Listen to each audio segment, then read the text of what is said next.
नमस्कार दोस्तों, राष्ट्रपति के भाग 5 में आज अपनी बात करेंगे राष्ट्रपति की आपातकालीन शक्तियां, राष्ट्रपति की न्यायिक शक्तियां, उनकी वित्तीय शक्तियां और उनकी सैन्य शक्तियां।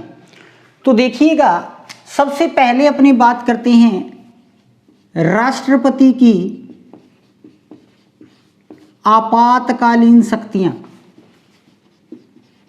आपातकालीन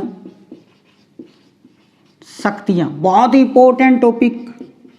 राष्ट्रपति की आपातकालीन शक्तियों में से प्रश्न है वो आता है। अब देखिए, संविधान निर्माताओं ने 3 प्रकार के आपात का अनुमान लगाया और उन तीनों ही प्रकार में आपात की घोषणा का अधिकार है वो भारत के राष्ट्रपति को दिया। भारत के राष्ट्रपति को दिया। तो मैं ये भी कह सकता हूं 3 प्रकार की शक्तियां प्राप्त हैं, 3 प्रकार की। ठीक है, कौन कौन से वो 3 प्रकार हैं जिसमें राष्ट्रपति को ये शक्तियां हैं वो प्राप्त हैं। तो सबसे पहले है राष्ट्रीय आपात। राष्ट्रीय आपात, राष्ट्रीय आपात अनुच्छेद 352। दूसरा जो है वो राष्ट्रपति शासन, जो कि राज्य में होता है। राष्ट्रपति शासन अनुच्छेद की मैं बात करूं तो अनुच्छेद 356। और तीसरा जो है वो है वित्तीय आपात। वित्तीय आपात और अनुच्छेद की यदि मैं बात करूं तो 360। राष्ट्रीय आपात 352, राष्ट्रपति शासन 356, वित्तीय आपात 360। अब देखिएगा, सबसे पहले अपने यहां बात कर लेते हैं राष्ट्रीय आपात की। तो राष्ट्रीय जो आपात है वो 2 कंडीशनों में लगता है। पहली कंडीशन तो क्या है, युद्ध या बाह्य आक्रमण।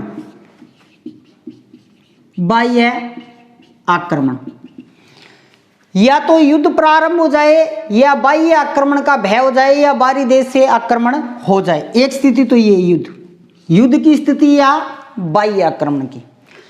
दूसरे की यदि मैं बात करूं तो दूसरा आप देखिए सशस्त्र विद्रोह।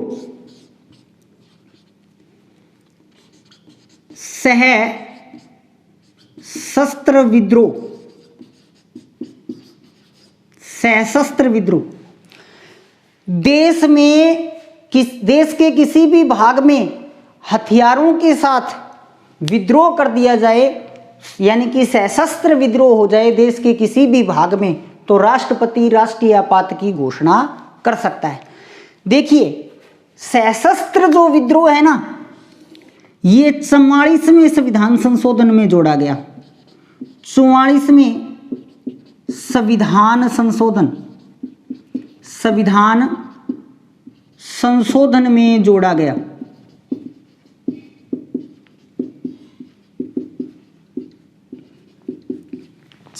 में संविधान संशोधन में जोड़ा गया। और 44वें संविधान संशोधन में यह कहा गया कि जो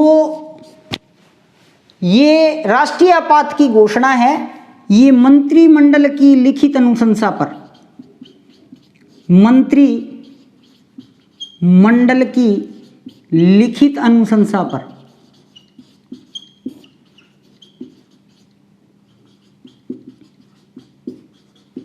मंत्रिमंडल की लिखित अनुशंसा पर राष्ट्रीय आपात की घोषणा की जाएगी। अब देखिएगा, एक इंपॉर्टेंट बात है, सशस्त्र विद्रोह 44वें संविधान संशोधन में जोड़ा गया और इसी 44वें में यह कहा गया कि मंत्रिमंडल की लिखित अनुशंसा पर ही राष्ट्रपति राष्ट्रीय आपात की घोषणा है वो कर सकता है। एक और इंपॉर्टेंट बात, क्या इस 44वें संविधान संशोधन में ही मंत्रिमंडल शब्द जोड़ा गया। ये शब्द भी कहां जोड़ा गया? 44वें संविधान संशोधन में मूल संविधान में मंत्रिमंडल शब्द का प्रयोग नहीं हुआ है और मंत्रिमंडल शब्द 352 अनुच्छेद 352 के अंतर्गत जोड़ा गया 44वें संविधान संशोधन में, 44वें संविधान संशोधन में। अब देखिए इस संशोधन की आवश्यकता क्यों हुई। तो पहले क्या था, 44वां जो संविधान संशोधन है वो 1978 में होता है। दो बातें मैं इसकी ओर कर लेता हूं। 1978 में, और 1978 में हुआ। उस समय जो प्रधानमंत्री थे, पीएम जो थे, वो मोरारजी देसाई थे,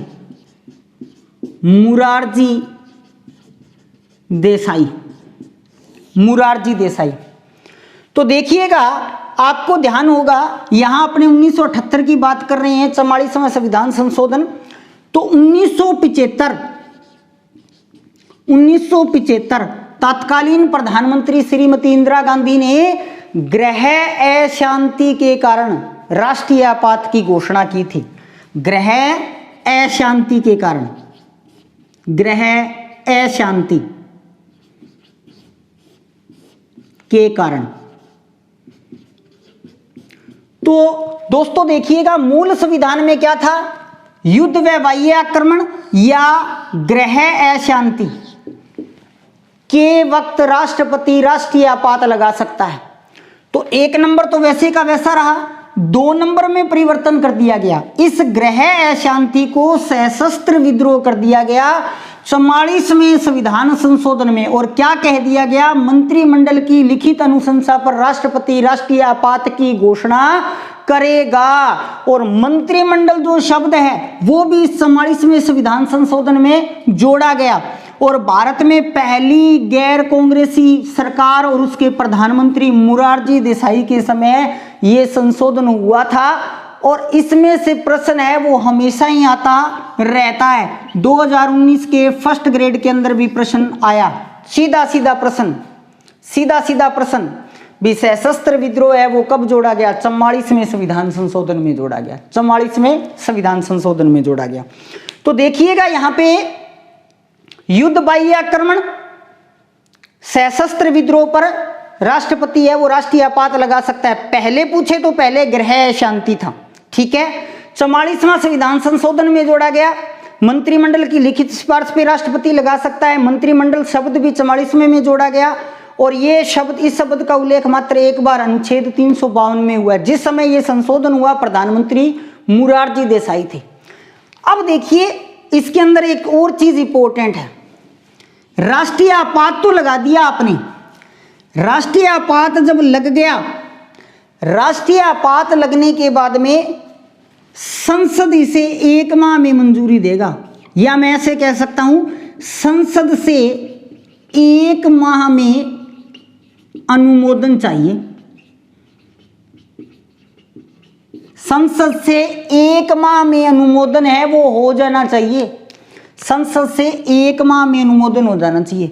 और जब संसद इसका अनुमोदन कर देगी तो ये एक बार के लिए 6 माह तक लागू रहेगा।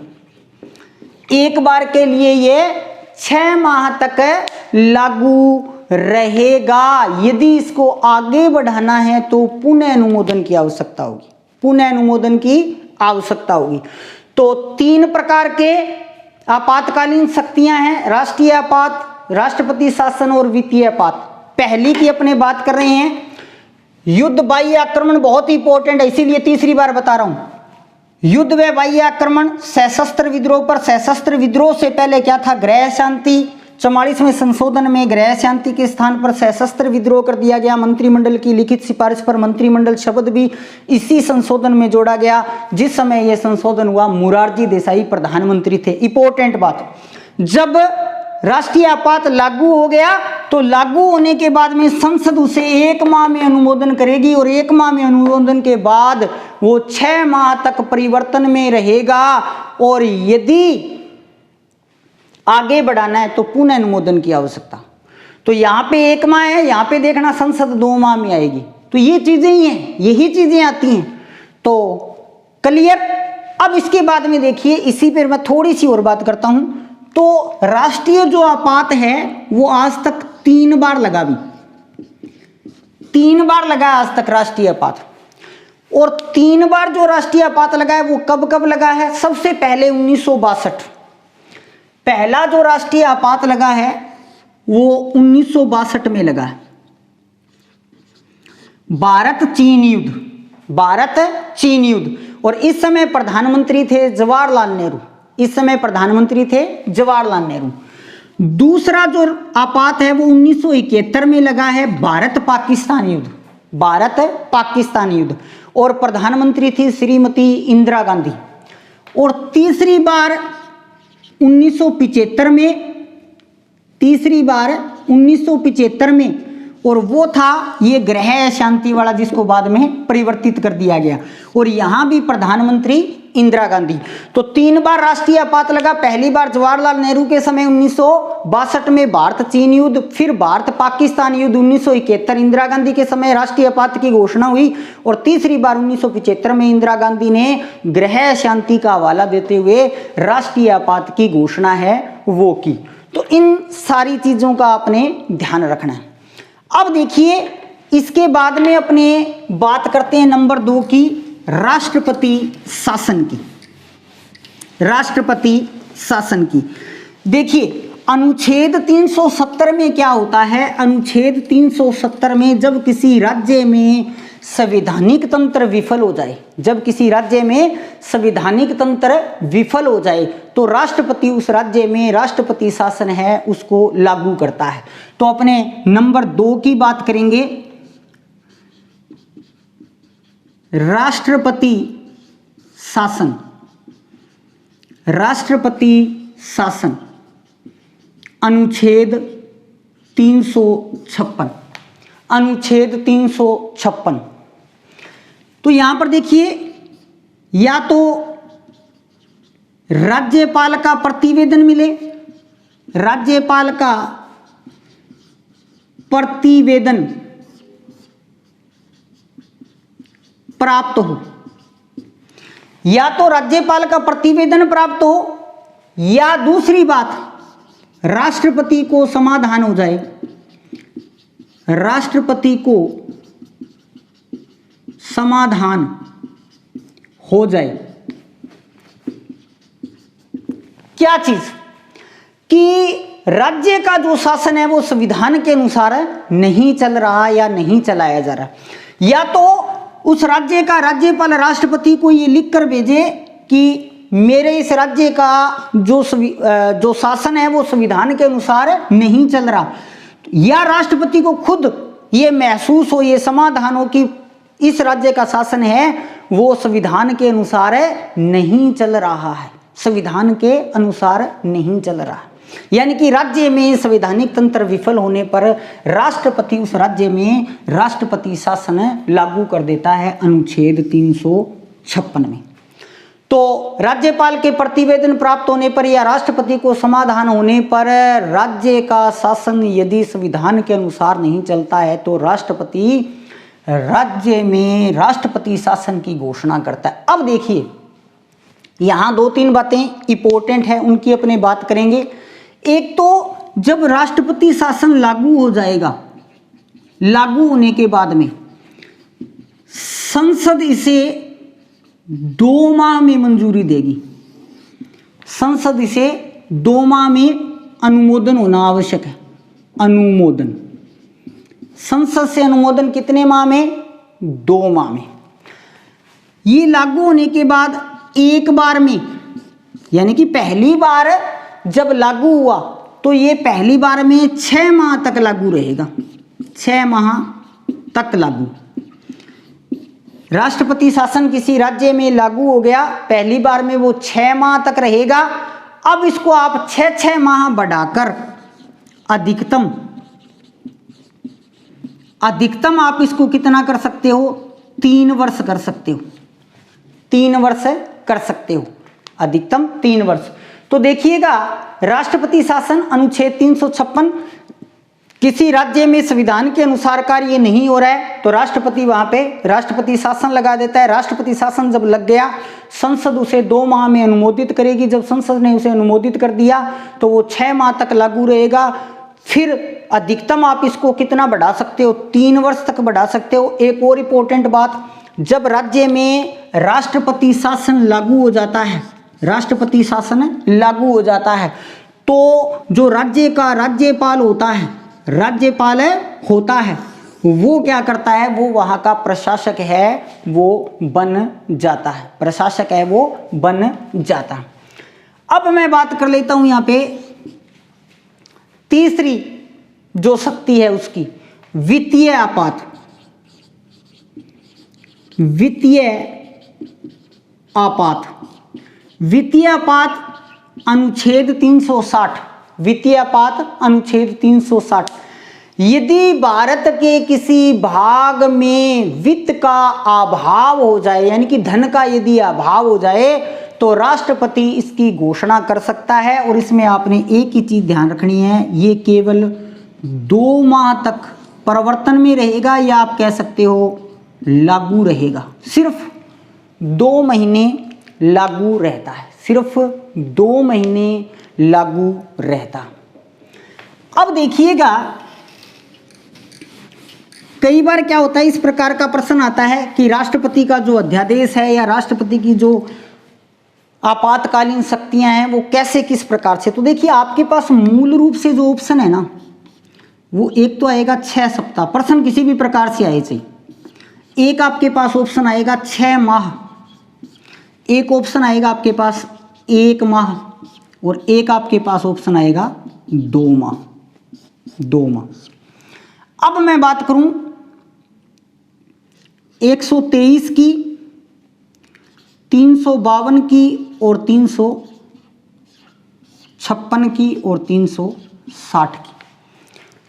तो देखिएगा, जो अनुच्छेद 123 है, यानी कि जो राष्ट्रपति की अध्यादेश जारी करने की शक्ति है, अध्यादेश अनुच्छेद 123 में संसद से 6 माह में अनुमोदित होना चाहिए। अपने करके हैं पिछले वीडियो में, ध्यान रखना है, ठीक है। अब देखिए, 352 और 356 ये 6 माह तक लागू रहेंगे, लेकिन जो 352 है ना, 352 ये संसद से 1 माह में मंजूर होना चाहिए, और जो 356 है वो संसद से 2 माह में मंजूर होना चाहिए। और जबकि 360 है वो केवल 2 माह तक क्या रहता है, परिवर्तन में रहता है, 2 माह तक परिवर्तन में रहता है। इन चीज़ों का भी आपने ध्यान रखना है। थोड़ा सा होमवर्क करना बिल्कुल इजी है, कोई प्रॉब्लम वाली बात ही नहीं है। तो ये थी राष्ट्रपति की आपातकालीन शक्तियां। अब अपने बात करेंगे राष्ट्रपति की न्यायिक शक्तियां। न्यायिक शक्तियां, न्यायिक शक्तियां बात करेंगे तो न्यायिक जो शक्तियां हैं राष्ट्रपति की वो अनुच्छेद 72 में दी गई। न्यायिक जो शक्तियां हैं राष्ट्रपति की वो अनुच्छेद 72 में दी गई है। और न्यायिक शक्तियों में एक तो राष्ट्रपति को अनुच्छेद 72 में समाधान की शक्ति दी गई है, समाधान की शक्ति। देखिए,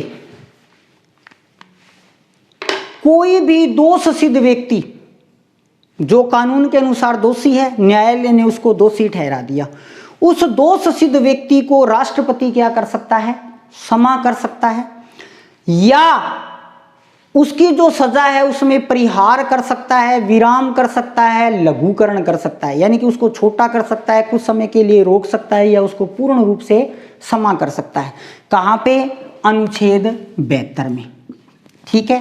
क्षमा भी कर सकता है, रोक भी सकता है कुछ समय के लिए, या छोटा भी कर सकता है, यानी कि जैसे किसी को 20 साल की सजा है तो उसको 10 साल की सजा कर सकता है।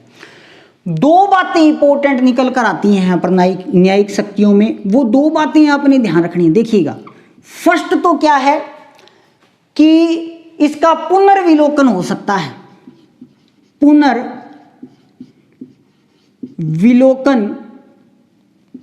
किया जा सकता है,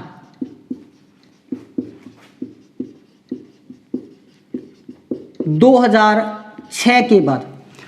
2006 से पहले क्या था, इसका पुनर्विलोकन यानी कि आप कह सकते हो इसकी दोबारा से समीक्षा 2006 से पहले नहीं होती थी। 2006 में न्यायालय ने डिसीजन दिया कि राष्ट्रपति यदि किसी को क्षमा करता है तो उसका पुनर्विलोकन है वो किया जा सकता है। एक तो ये बात इंपॉर्टेंट है, 72 में उसकी न्यायिक शक्तियां हैं, क्षमा कर सकता है, लघुकरण कर सकता है, विराम कर सकता है, और इंपॉर्टेंट बात क्या है, उसका पुनर्विलोकन है वो किया जा सकता है। दूसरी बात ये है, दूसरी बात के अंदर यदि ध्यान रखोगे आप तो ये मंत्रिमंडल की सिफारिश पे होता है। अभी मंत्रिमंडल की सहमति से कह सकते हो आप, सहमति से, मंत्रिमंडल भी इससे सहमत होना चाहिए। यदि मंत्रिमंडल सहमत नहीं है तो राष्ट्रपति समाधान है वो नहीं करता।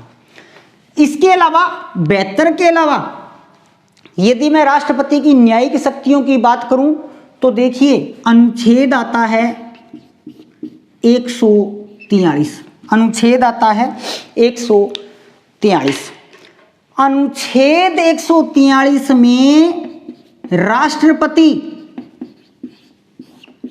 सर्वोच्च न्यायालय से परामर्श मांग सकता है, परामर्श मांग सकता है। राष्ट्रपति सर्वोच्च न्यायालय से परामर्श मांग सकता है, यानी कि कोई भी कानूनी दावपेच या संविधान की व्याख्या की आवश्यकता हो जाए तो वो सर्वोच्च न्यायालय से क्या मांग सकता है, परामर्श है वो मांग सकता है। परामर्श देना न देना सर्वोच्च न्यायालय पर निर्भर है, और यदि सर्वोच्च न्यायालय परामर्श दे देता है तो उस दिए हुए परामर्श को मानना न मानना वो भी किसके ऊपर निर्भर है, राष्ट्रपति को, राष्ट्रपति पर।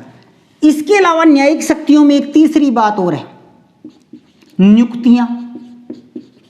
नियुक्तियां ये अपने पहले भी बात कर चुके हैं, कार्यपालिका शक्तियों में भी राष्ट्रपति कौन कौन सी नियुक्ति करता है वहां पे ये बात आई। तो राष्ट्रपति जो है वो सुप्रीम कोर्ट और हाई कोर्ट के न्यायाधीशों की नियुक्ति करता है, न्यायाधीशों की नियुक्ति। सुप्रीम कोर्ट और हाई कोर्ट यानी कि उच्चतम न्यायालय और उच्च न्यायालय के न्यायाधीशों की नियुक्ति करता है। तो सुप्रीम कोर्ट के न्यायाधीशों की नियुक्ति वो अनुच्छेद 124 में करता है, अनुच्छेद 124, और हाई कोर्ट के न्यायाधीशों की नियुक्ति जो है वो अनुच्छेद 217 में करता है, 217 में करता है। तो देखिएगा दोस्तों, न्यायिक शक्तियां 72, अनुच्छेद 72 में समाधान की शक्ति है, समाधान की शक्ति में या सजा को कम कर सकता है। उसमें आपने दो चीजें याद रखनी है, मंत्रिमंडल की सहमति से समाधान की शक्ति है उसके पास, वो पुनरावलोकन की जा सकती है, यानी कि न्यायालय उसका पुनरावलोकन कर सकता है। फिर दूसरी अनुच्छेद 143 वो सुप्रीम कोर्ट से परामर्श मांगने का अधिकारी है, परामर्श दे ना दे ये न्यायालय पर निर्भर है, न्यायालय परामर्श दे देता है, राष्ट्रपति उसको मानने न मानने बाध्य नहीं है। नियुक्तियां तो सुप्रीम कोर्ट और हाई कोर्ट के न्यायाधीशों की नियुक्ति करता है, सुप्रीम कोर्ट 124 में नियुक्तियां करता है और हाई कोर्ट 217 में नियुक्तियां हैं वो करता है। इसके बाद में अपनी बात करेंगे वित्तीय शक्तियां, वित्तीय शक्तियां। वित्तीय शक्तियों के अंतर्गत आप देखिए वित्तीय शक्तियां, तो वित्तीय शक्तियों की यदि मैं बात करूं तो अनुच्छेद 112, अनुच्छेद 112, अनुच्छेद 112 में राष्ट्रपति प्रत्येक वर्ष आय व्यय का लेखा जोखा यानी कि आप इसको कह सकते हो बजट प्रस्तुत करवाता है। प्रत्येक वर्ष अनुच्छेद 112 में वो वित्त मंत्री के माध्यम से भारत का लेखा जोखा यानी कि बजट है वो प्रस्तुत करवाता है। इसके अलावा राष्ट्रपति की यदि अपने वित्तीय शक्तियों की बात करें तो राष्ट्रपति की वित्तीय शक्तियों में एक बात और है, धन विधेयक वित्त विधेयक और अनुदान मांगे, ये सारी की सारी राष्ट्रपति की पूर्व अनुमति से रखी जाती है, राष्ट्रपति की पूर्व अनुमति से रखी जाती है। इसके बाद में लास्ट में बात कर लेता हूं राष्ट्रपति की सैन्य शक्तियां, सैन्य शक्तियां, राष्ट्रपति की सैन्य शक्तियां। तो सैन्य शक्तियों की मैं बात करूं तो सैन्य जो शक्तियां हैं वो अनुच्छेद 53(2) में, अनुच्छेद 53(2) में दो बातें हैं भी, अनुच्छेद 53(2) में दो बातें हैं। राष्ट्रपति भारतीय सेनाओं का प्रधान सेनापति होता है और दूसरी बात वो भारत की तीनों सेनाएं जल, थल और वायु के अध्यक्षों की नियुक्ति करता है, जल, थल और वायु तीनों के अध्यक्षों की नियुक्ति करता है। तो देखिएगा दोस्तों, राष्ट्रपति मैंने 5 पार्ट में इसीलिए बनाया है कि आपको बहुत ही अच्छे से समझ आ जाए। अधिकतर अपने क्या देखते हैं, एक ही पार्ट के अंदर कुछ कुछ बातें बता दी जाती हैं तो वो अच्छे से क्लियर नहीं हो पाता है टॉपिक। तो आप यदि 5 पार्ट देखोगे तो बिल्कुल टॉपिक आपके क्लियर होगा। और इन 5 पार्टों में जो मैंने आपको बताया है यहीं से प्रश्न उठेंगे। और इसी प्रकार के अच्छे वीडियो देखने के लिए सिद्धि विनायक संग्रिया के YouTube चैनल को लगातार वॉच करें। जय हिंद, जय भारत।